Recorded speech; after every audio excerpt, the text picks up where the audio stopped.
Hello everyone, welcome to रक्षा सूत्र knowledge. अगर आप किसी भी कम्पिटिटिव एग्जाम की प्रिपरेशन कर रहे हैं तो ये वीडियो आपके लिए बहुत ज़्यादा इंपॉर्टेंट होने वाला है। तो चलते हैं अपने क्वेश्चन की तरफ। वायु दाब मापा जाता है, तो वायु दाब किस में मापा जाता है? बैरोमीटर में नापा जाता है वायु दाब।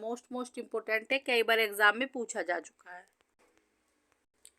नेक्स्ट क्वेश्चन देखते हैं। विषुवत रेखीय निम्न वायुदाब शांत कटिबंध या डोलडर्म क्षेत्र किसे कहते हैं? भूमध्य रेखा के 10 डिग्री उत्तर दिशा में और 10 डिग्री दक्षिण में का जो बीच का क्षेत्र होगा उसे हम निम्न वायुदाब या शांत कटिबंध डोलडर्म कहते हैं। एक बार इसे मैप में देख लेते हैं। देखिए, ये जो 0 डिग्री इक्वेटर है भूमध्य रेखा, इसके 10 डिग्री उत्तर और 10 डिग्री दक्षिण, इनके जो बीच का क्षेत्र होगा ये पूरा येलो जो आपको दिख रहा है, इसे निम्न वायुदाब पेटी डोलडर्म क्षेत्र कहते हैं। अब हम इसकी विशेषताएं देखेंगे। इस क्षेत्र का तापमान हमेशा उच्च रहता है क्योंकि ये भूमध्य रेखा के आसपास का क्षेत्र होता है। धरातलीय पवनें नहीं चलती है। यहाँ पर साल भर सूर्य की किरणें सीधी पड़ती है। जो सूरज है इसकी किरणें सीधी पड़ती है भूमध्य रेखा पर, और दिन और रात की अवधि भी यहाँ पर समान होती है। 12 घंटे का दिन होता है, 12 घंटे की रात होती है। यहाँ पर ही अमेजोन के जंगल जो 0 डिग्री इक्वेटर के पास ही पड़ते हैं। अधिक तापमान के कारण वायु हल्की होकर ऊपर उठती है। यहाँ पर बहुत अधिक गर्मी पड़ती है। इसी कारण से जो वहाँ की वायु है वो हल्की हो जाती है, गर्म वायु हल्की होकर ऊपर उड़ती है और वहाँ पर वो निम्न वायुदाब या शांत कटिबंध डोलडर्म क्षेत्र बनाती है। नेक्स्ट क्वेश्चन देखते हैं।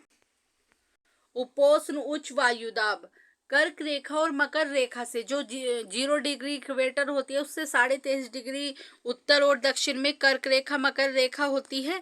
कर्क रेखा और मकर रेखा से 35 डिग्री उत्तर दक्षिण अक्षांशों के बीच उच्च वायुदाब पेटियां पाई जाती हैं। एक बार इसको मैप में देख लेते हैं। ये यहाँ पर जो ये 0 डिग्री इक्वेटर है और यहाँ से ये कर्क रेखा और यहाँ पर ये मकर रेखा है। कर्क रेखा जो भारत के 8 राज्यों से भी गुजरती है। ये उपोष्ण कटिबंधीय, यहाँ से 23.5 डिग्री से 35 डिग्री का जो ये क्षेत्र होता है इसको ही हम बोलते हैं उपोष्ण कटिबंध उच्च वायुदाब पेटी। इसी के अंतर्गत हमारा भारत भी आता है उपोष्ण कटिबंध उच्च वायुदाब पेटी के अंतर्गत। एक बार हम इसकी विशेषताएं देख लेते हैं। विषुवत रेखीय क्षेत्र से जो विषुवत 0 डिग्री इक्वेटर का क्षेत्र होता है उससे उठने वाली गर्म वायु हवा ठंडी होकर कर्क रेखा और मकर रेखाओं से 35 डिग्री उत्तर दक्षिण अक्षांशों के बीच इसी क्षेत्र में जो उच्च वायुदाब उत्पन्न करती हैं, वहां से उठकर ये गर्म हवाएं यहाँ पर आकर बैठ जाती है और नीचे उतर जाती है, जिससे वहां पर उच्च वायुदाब उत्पन्न करती हैं।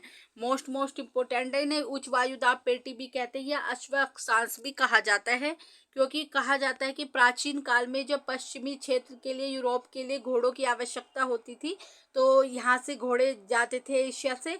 तो समुद्र में ये एकदम शांत क्षेत्र होता है, तो वहां पर समुद्र में जो जहाज होता था वो डूबने लगता था इस कारण से, तो वहां पर जो घोड़े होते थे वो समुद्र के अंदर डाल दिए जाते थे ताकि भार कम हो जाए। इसे इसलिए अश्व अक्षांश या उच्च वायुदाब पेटी भी कहा जाता है। मोस्ट इम्पोर्टेंट है। इसे पूरे मैप को देख लेते हैं। देखिए, ये यहाँ पर 0 डिग्री इक्वेटर है, इससे 10 डिग्री उत्तर और 10 डिग्री दक्षिण पर जो है भूमध्य रेखा निम्न वायुदाब पेटी होती है। यहाँ पर जो सूर्य की किरणें सीधा हमेशा सीधी पड़ती है और लंबवत पड़ती है। यहाँ 12 घंटे का दिन और 12 घंटे की रात होती है। इस क्षेत्र में तापमान हमेशा उच्च रहता है, बहुत ज़्यादा गर्मी पड़ती है इस क्षेत्र में जो भूमध्य रेखा के आसपास का क्षेत्र होता है।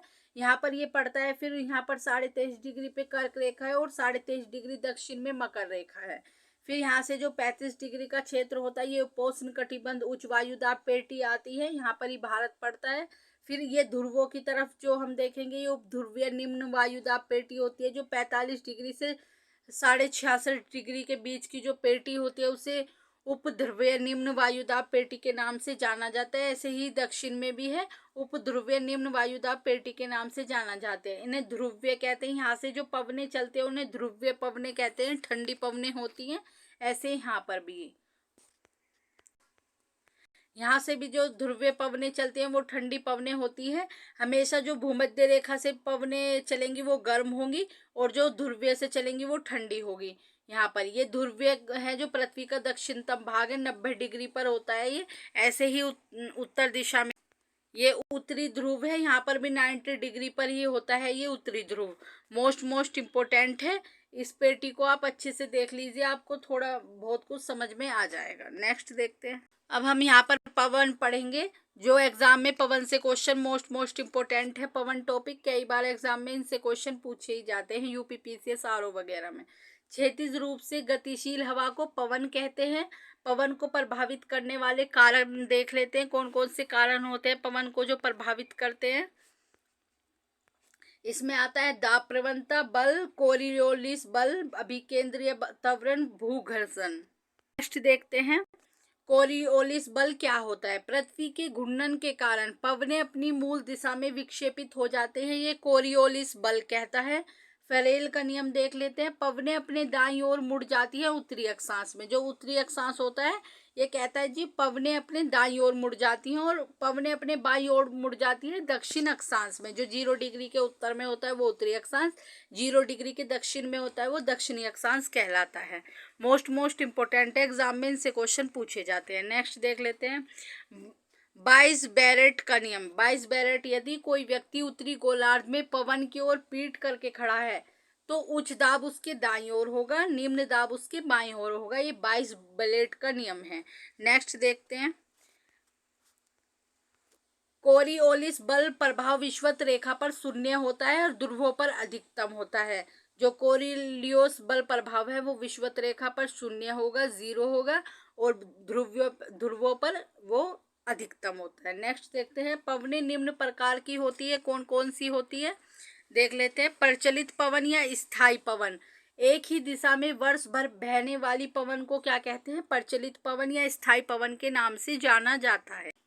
अब देखते हैं स्थायी पवनों में कौन कौन सी पवनें आती है। पछुआ पवन, व्यापारिक पवन, ध्रुवीय पवन, ये हमारी स्थायी पवनों में आती है। जो वर्ष भर चलती है रहती है उन्हें स्थायी पवन कहते हैं। पछुआ पवन या पछुआ पवन को जो नाम है कई बार एग्जाम में पूछे जा चुके हैं। पछुआ पवन इसे इसलिए कहा जाता है क्योंकि ये हमेशा पश्चिम दिशा में बहती है, और इसको गरजता चालीसा, प्रचंड पचासा, चीखता साटा भी कहा जाता है। ये नाम उनके वहां के नाविकों द्वारा दिए गए हैं, गरजता चालीसा, प्रचंड पचासा, चीखता साटा। अब देखते हैं उपोष्ण उच्च वायुदाब। कटिबंध से ध्रुवीय निम्न वायुदाब कटिबंध की ओर चलती है, 40 से 65 डिग्री अक्षांशों के मध्य बहती है। अब हम देखते हैं मैप में कहाँ कहाँ पर चलती है पछुआ पवन। यहाँ से ये जो उपोष्ण कटिबंध उच्च वायुदाब की पेटी दिख रही है, यहाँ से ऐसे बहती है, ऊपर की ओर बहती है उप ध्रुवीय निम्न वायुदाब पेटी की तरफ, जो कि 35 डिग्री से 66.5 डिग्री या 60 डिग्री के मध्य के जो होते हैं, यहाँ पर ये पछुआ पवनें बहती है। अब देखते हैं नेक्स्ट क्वेश्चन। व्यापारिक पवनें देख लेते हैं। 30 डिग्री उत्तर दक्षिण भूमध्य रेखा से 30 डिग्री उत्तर 30 डिग्री दक्षिण अक्षांशों में उपोष्ण उच्च वायुदाब से भूमध्य रेखा निम्न वायुदाब की ओर वर्ष भर प्रवाहित होने वाली पवन को व्यापारिक पवनें कहते हैं। एक बार इन्हें मैप में देख लेते हैं। ये यहाँ पर उपोष्ण कटिबंध उच्च वायुदाब से नीचे की तरफ भूमध्य रेखा की तरफ बहती है, इन्हें व्यापारिक पवनें कहा जाता है। ऐसे ही ये उत्तर में बहती है, ऐसे ही ये दक्षिण में बहती है भूमध्य रेखा की तरफ। नेक्स्ट देखते हैं ध्रुवीय पवन। ध्रुवीय पवन ध्रुवीय उच्च वायुदाब से उप ध्रुवीय निम्न वायुदाब की ओर प्रवाहित होने वाली पवन ध्रुवीय पवन कहते हैं। अब देखते हैं नेक्स्ट क्वेश्चन। मौसमी पवन देख लेते हैं। मौसम या समय के परिवर्तन के साथ जिन पवनों की दिशा बदल जाती है उन्हें मौसमी परिवर्तन पवन कहा जाता है। इसमें प्रमुख अलग अलग स्थानीय पवन है, जिनका अलग अलग स्थान पर पवन का नाम अलग अलग रखा गया है। देखते हैं जैसे चिनूक है। चिनूक ये उत्तरी अमेरिका और कनाडा में बहने वाली पवन है, जो रॉकी पर्वत है उसके पूर्वी ढलानों के साथ बहती है ये चिनूक, और वहाँ के जो बर्फ है उसे पिघलाकर वहाँ के चरवाहों के लिए रास्ता और घास मैदान को साफ करती है, वहाँ के लिए इम्पोर्टेंट है ये चिनूक पवन। नेक्स्ट देखते हैं फोन। फोन कहाँ की है? ये फोन है अल्पापस पर्वत यूरोप में स्थित है, तो उसके उत्तरी ढलानों के साथ बहती है ये फोन, और स्विट्जरलैंड मुख्य रूप से बहती है, और वहाँ पर ये अंगूर पकाने में भी सहायक है फोन। नेक्स्ट देखते हैं हरमंटन। मोस्ट इम्पोर्टेंट है हरमंटन। सहारा रेगिस्तान से गिनी तट की ओर बहती है, और गिनी तट पर इसको डॉक्टर हवा के नाम से भी जाना जाता है। सिरा को देख लेते हैं। ये इटली में बहती है। ये हरमंटन हवा जो है सहारा रेगिस्तान से गिनी तट की ओर बहती है। अब देखते हैं सिराको। सिराको इटली में बहने वाली एक हवा है जो सहारा मरुस्थल से भूमध्य रेखा की ओर आती है। सहारा मरुस्थल अफ्रीका महाद्वीप में स्थित है और भूमध्य रेखा की तरफ ये आती है, इटली तक बहती है फिर आते हुए। फिर इसे अलग अलग स्थान पर अलग अलग नाम से जाना जाता है। जैसे खमसिन इसको मिस्र में कहा जाता है, गिबिली लीबिया में कहा जाता है। नेक्स्ट देखते हैं चिली, इसको ट्यूनेशिया में कहा जाता है। लेस्ट मेड्रिया में कहा जाता है। लेबेन स्पेन में कहा जाता है। सिमूम अरब मरुस्थल में कहा जाता है। मोस्ट इम्पोर्टेंट है। नेक्स्ट देखते हैं, सॉरी ये सिमूम अलग है। सिमूम एक गर्म हवा है जो अरब मरुस्थल में बहती है। ब्लैक रोलर उत्तरी अमेरिका की धूल भरी आंधियां होती है। ब्रिक फिल्टर ये ऑस्ट्रेलिया की गर्म शुष्क हवा है। नॉर्वेस्टर न्यूजीलैंड में बहती है जो गर्म शुष्क हवा है। मोस्ट इम्पोर्टेंट है, इनसे क्वेश्चन हमेशा पूछे जाते हैं। सामल फ्रांस की खाड़िया इराक में बहती है। सांता आना दक्षिण कैलिफोर्निया में बहती है। कोयम बेग जावा इंडोनेशिया तंबाकू की खेती को नुकसान पहुंचाती है। कोयम बेग जो हवा है जावा इंडोनेशिया में बहने वाली गर्म शुष्क हवा है। लू लेते हैं। लू अपने उत्तर भारत में बहती है। बागियो फिलीपींस द्वीप समूह में बहने वाली गर्म शुष्क हवा है। नेक्स्ट देखते हैं, स्थानीय कुछ शीतल हवाएं हैं जो इम्पोर्टेंट है।